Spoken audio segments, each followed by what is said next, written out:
Have you ever had one of those times when something's not working just right on your computer and you wish you had a tech guru, somebody that could be there to walk in and go, oh, you do this and this and this. Sometimes we can call, but sometimes you don't have that available. Well, in this video, we're going to show you how we can do that, and we're going to make it happen. I'm Terry Brock with Stark Raving Entrepreneurs, and I'm joined by Gina Carr, my partner there. Gina, how can we handle that kind of a situation and make sure that we're able to get help? You've got a trick that you demonstrated to our Stark Raving Entrepreneurs just the other day. What is that?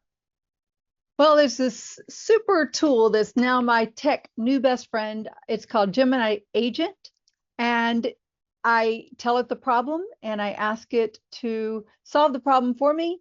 And it does. And I usually do this after I've exhausted the normal steps of doing a search myself. What are the steps I need to take? And increasingly, I just rely on it to do it for me. So it's really wonderful. Okay, well, I understand you got your screen ready to go. So would you go ahead and share your screen with us and tell us what we're doing here and the example you've got? Okay, so an example that one example, the first example I'm going to show is a pretty basic thing, and that is putting a page number at the bottom of your Google Docs. Now, that you may know how to do that, but there may be something else that you don't know how to do, and so this will be a good example for you to follow. So let's just take a quick look here at a Google Doc, and the one I've pulled up is one that we used in a recent Stark Raving Entrepreneur session where we were teaching about LinkedIn news video. And so it's a Google Doc. It's kind of long. I can see it's about 11 pages. And I just want to insert page numbers here. And I don't remember how to do that. I'm in a big hurry. And so I'm going to go up here to my top right corner. And this is called Browse with AI. Yesterday, they called it Gemini, but the button name changed. Now it's called Browse with AI, which I guess makes more sense to people. And this top right corner of my Google Chrome browser. And I am just going to come down here and tell it to please, I usually say please, turn on page numbers in this document. Put them at the bottom right of each page. Okay, now again, you may know how to do this, but maybe there's something else you don't know how to do and you're having trouble. You can use something like this. Now you can see top right corner over here, you see my cursor, it says task started. And you can see up here at the top, it says take over the task. So I can pause it if it's doing something in my document, like, oh my gosh, no, stop. But look, no hands, guys. It's doing all this stuff. It's opening all these different menus and options. It's So telling Gina, me, excuse me for interrupting, but what you're doing there, it is actually doing this for you, right? it is doing it for me totally. And it's telling me right here on the right-hand side what it's doing exactly. So I can learn as it goes. And next time I might remember and I might just do it myself. Again, this is something I do often, so I don't really need help for it, but there's other things that I need help for. Now, you can see it is taking a little bit of time because it's doing things for me on my behalf. So it's trying to be double careful that it doesn't make any errors, which is a good thing. If you've got an agent working for you, then you want that to happen. And Yeah, the it would key seem like here, that was going to be handy to have so that you're able to bring in what you need when you need it, and it's showing you the steps over there. So if someone might say, well, I don't worry about page numbers. Well, this can be used for lots of things. Is that right, Gina? yes, and it is important to note that I have what's called Google or Gemini Plus or Gemini AI Plus, something like that. You do have to have that version. I'm paying $20 a month, and it does a lot of other cool things, but it's doing this. And all right, so you can see there, it started the task. We can see a number here. Let's scroll to the next page. We see a number there. Yay, it worked. And so the task started, the task is done.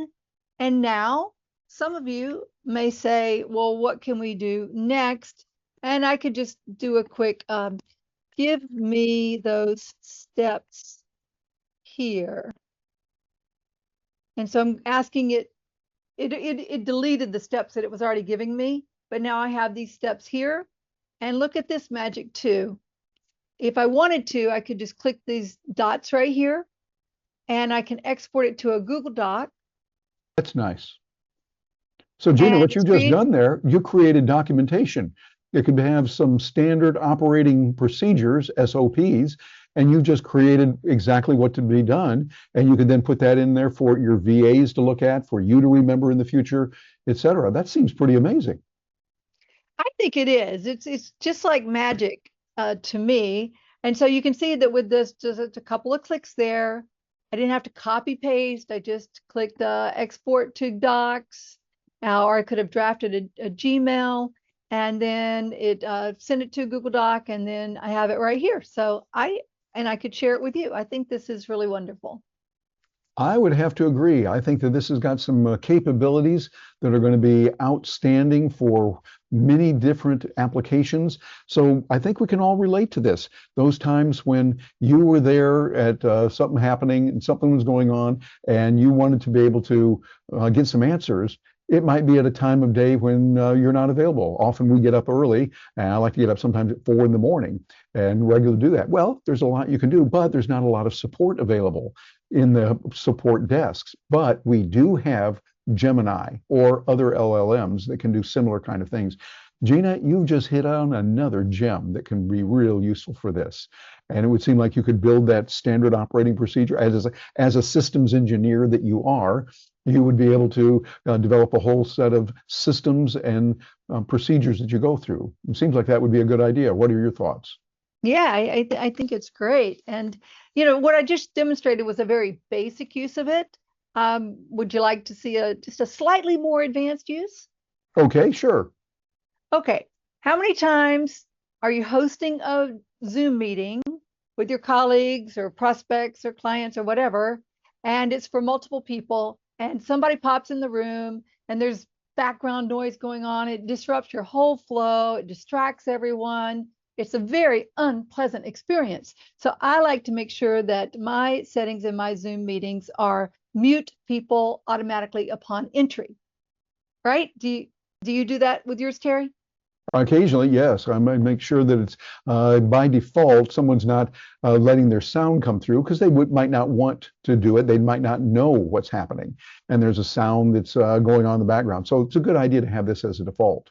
Okay, so this is just another example where you're thinking, I really need to change that setting, but I don't know how to do it. And here's what happens for a lot of our clients in our community, our Start Graving community, and Start Graving Entrepreneurs community, that is. They get to Zoom, they open it up, and then they see, oh my gosh, I have no idea where to go. Look at all these settings over here. Oh, I finally see settings. And then I open settings, and then I see all these options like, oh my gosh, what on earth do I do? Well, usually when I get stuck, what I do now is, let's say that I've tried it myself, I've looked around, but I go to Browse with AI, top right corner again, and I'm going to ask it right down here. I'm going to say, please turn on my setting so that when people enter my meeting, they are automatically muted. All right, so that's all I'm giving it, just a basic English conversation. It's not some fancy prompt. I'm just telling my little virtual assistant here, my tech guru, what I want it to do. And again, you can see no hands. You see that it's taking over. It's telling me what it's doing. It's navigating to meeting settings. Again, you see the option up at the top. It could take over task. Terry, do you see how this could be valuable for folks? Yeah, I can see this is going to be helpful. You're getting someone to do it for you. Now, it might take a little bit longer that first time, but also it's creating the steps so that now you can tell others, here's what you do in this situation. If you have multiple people you want to contact, and for yourself. Often we do something with computers that we're going to do right now, but we don't do it again until 6 months later. We're thinking, how did I do that? Well, this is where you're building your standard operating procedures, your SOPs. You're putting those together, and this is giving you a beautiful way to do it. Gina, I think this is pretty amazing. Yeah, I agree. Now, this one it did do fairly quickly. It was faster than setting up the page number in the Google Doc. But you can see task started. I can show the steps, task done. It's all set. And so again, you may know how to do this, or you may already have that setting set in your Zoom. But uh, we do sell the Zoom Enterprise subscription, and often our folks are asking us about different settings and how to do things. And so I can send over procedures, and then they can be followed. But what I find a lot of times with our clients as well as myself is sometimes I get stuck, and what it said should be there is not there. Things have changed. And so I love now that I can just set this. I can work on something else. I can pull up another screen or tab and do something else. I don't have to sit right there and monitor it as it's going through the work. When I come back to it in a few minutes, I'll see if it's done or not, or if it's waiting for me. Sometimes when it gets to a decision point, it will ask me a question. It will wait for me to answer before it proceeds on. I absolutely love this. And this is a game changer for anyone who's spending much time on their computer. Absolutely. Gina, we really appreciate you sharing that. It's something that we can use in many different applications, and we would encourage you watching this to let us know, what is it that you could do? What are some tasks that you would want to do wherever you're catching this, whether it's on YouTube or LinkedIn or Facebook or any of the other platforms where we put this out? We want to hear from you and find out what it is that can help you best to achieve that. And matter of fact, we've got something special that we've put together that we want to share with you. Yes, absolutely. We invite you to grab our special tool of resources.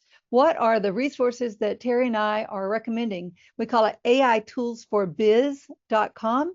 AI tools, the number 4, biz.com. You can use your QR code right there, or you can go to the domain. And this is filled with lots of goodies, instructions, and videos.